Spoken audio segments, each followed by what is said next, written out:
Hello बच्चों, आज हम पढ़ेंगे चौथी प्रॉपर्टी कोलाइडल सॉल्यूशन की, that is Brownian movement. Brownian movement को डिस्कवर रॉबर्ट ब्राउन ने किया था। उसने वाटर के अंदर पोलन ग्रेन्स लिए और ये पाया कि pollen grains zigzag movement water के अंदर करते हैं। ये जो रैंडम मोशन वाटर के अंदर है, this is called as Brownian movement. Now, first he thought these pollen grain may have lives. हो सकता है इनमें जिंदगी हो जिसकी वजह से ये मूव कर रहे हो। But later on other substance के जब कोलाइडल पार्टिकल्स लिए तो उनमें भी इस तरह की मूवमेंट पाई गई। तो इस तरीके से ये ऑब्जर्व किया गया कि जो ब्राउनियन मूवमेंट है वो किसी भी पार्टिकल के नेचर के ऊपर डिपेंड नहीं करती। It is independent of the nature of substance. तो क्या कारण होगा जिसकी वजह से जो पोलन ग्रेन्स हैं या किसी भी दूसरे मटेरियल के कोलाइडल पार्टिकल्स हैं ये जिगजैग मोशन एक्वायर करते हैं? तो ये समझा गया कि जो मीडियम के पार्टिकल्स हैं they are also in continuous random motion as of the gas molecules, as the kinetic theory says. Water के मॉलिक्यूल्स इस मीडियम में कंटिन्यू मूव कर रहे हैं और जब ये कोलाइडल पार्टिकल को स्ट्राइक करते हैं तो due to the bombardment there results in unbalanced force, and this unbalanced force results in the development of zigzag motion.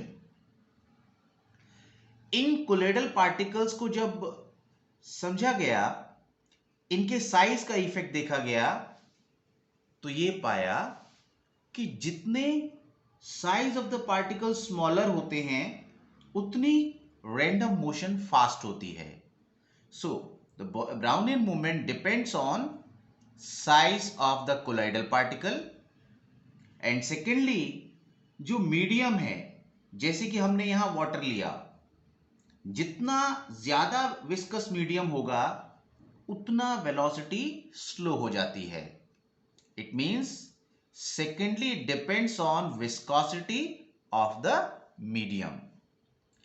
ये जो सॉल्वेंट के मॉलिक्यूल कॉन्स्टेंटली जब कोलाइडल पार्टिकल को स्ट्राइक करते हैं तो उसको ये एक स्टरिंग इफेक्ट देते हैं जिसकी वजह से कोलाइडल पार्टिकल सेटल नहीं होता और सॉल्यूशन में यूनिफॉर्म रैंडम मोशन मेंटेन करके रखता है। Fifth property is charge on colloidal particle. जो कोलाइडल पार्टिकल्स के ऊपर चार्ज होता है वो हमेशा एक तरह का होता है। या तो सारे के सारे कोलाइडल पार्टिकल पॉजिटिवली चार्ज होंगे या सारे के सारे कोलाइडल पार्टिकल्स नेगेटिवली चार्ज होंगे। क्या कारण है? What is the reason? तो पहला रीजन, जब ब्रिडिक्स आर्क मेथड से कोलाइडल पार्टिकल्स को बनाया जाता है they may capture electron during their formation.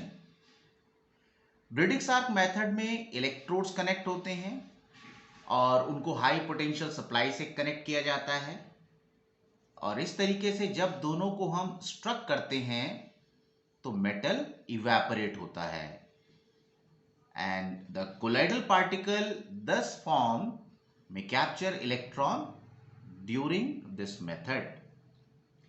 दूसरा रीजन जो कि मेन रीजन कंसीडर किया गया है that is preferential adsorption of ion. Preferential adsorption of ion का मतलब कि अगर किसी कोलाइडल सॉल्यूशन की फॉर्मेशन हुई है और उसमें कोई एक्सेस ऑफ इलेक्ट्रोलाइट मौजूद है तो प्रेसिपिटेट्स में एक्सेस ऑफ इलेक्ट्रोलाइट का common ion on the surface of colloidal particle adsorb हो जाता है। जैसे सिल्वर नाइट्रेट को जब पोटाशियम आयोडाइड में डाला जाता है तो सिल्वर और पोटाशियम ये आपस में यहां पर रिएक्शन होगी, तो इस तरीके से Ag और यहां पर Ki का I ये मिलकर बना देते हैं सिल्वर आयोडाइड। प्लस में बाई प्रोडक्ट क्या होगा, KNO3। मगर ये जो AgI के कोलाइडल पार्टिकल्स हैं, ये कोलाइडल पार्टिकल्स कॉमन आयन को एब्जॉर्ब करेंगे। यहां पर जो पोटाशियम आयोडाइड है that is present in excess as electrolyte, so this Ki has iodide as the common ion. So iodide ion will get absorbed on the surface of AgI, and this way it will impart negative charge to this colloidal particle. In the second case, when potassium iodide is added to silver nitrate, now here silver nitrate is present in excess as electrolyte.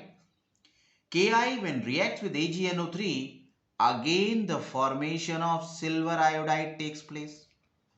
मगर इस case में भी क्या हो रहा है, इस case में भी कॉमन आयन एब्जॉर्ब होगा, but silver nitrate is present in excess which furnished silver as the common ion. So on silver iodide colloidal particles, silver ion will get adsorbed, and this way the colloidal particles will acquire positive charge. Let us take one more example.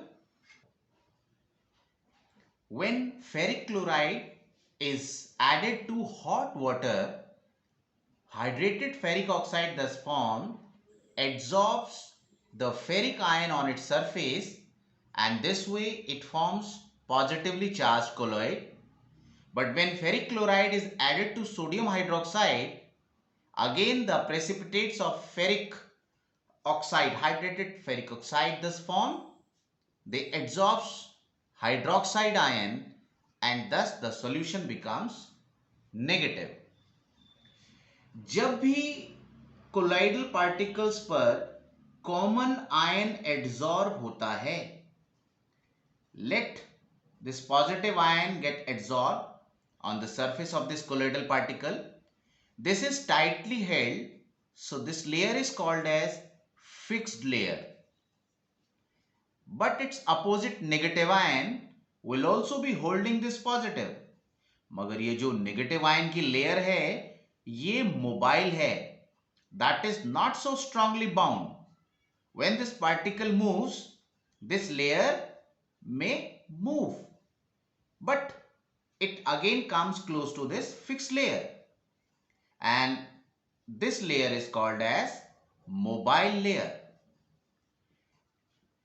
Charge difference between these fixed layer and mobile layer is a seat of potential difference.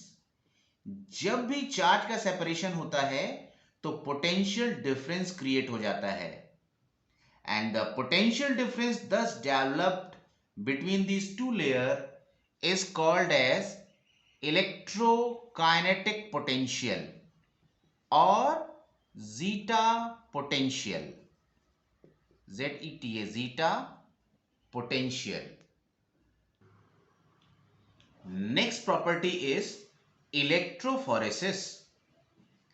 जब हम colloidal solution इस U tube में लेते हैं जो कि platinum electrode से connected है, let this terminal is positive and this terminal is negative. The colloidal solution carries the same charge. Let the colloidal particles are positively charged. Now all the positively charged colloidal particle will start moving negatively charged electrode. और अगर ये negatively charge होते तो ये move करते positively charged electrode की तरफ. This movement of colloidal particle in electric field is called electrophoresis. अगर हम यहां क्या करें, एक एसपीएम लगा दें, So let the colloidal particles are this side,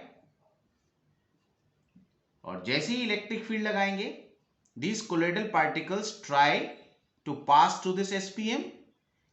The smaller impurities will get passed through, but the colloidal particles cannot pass.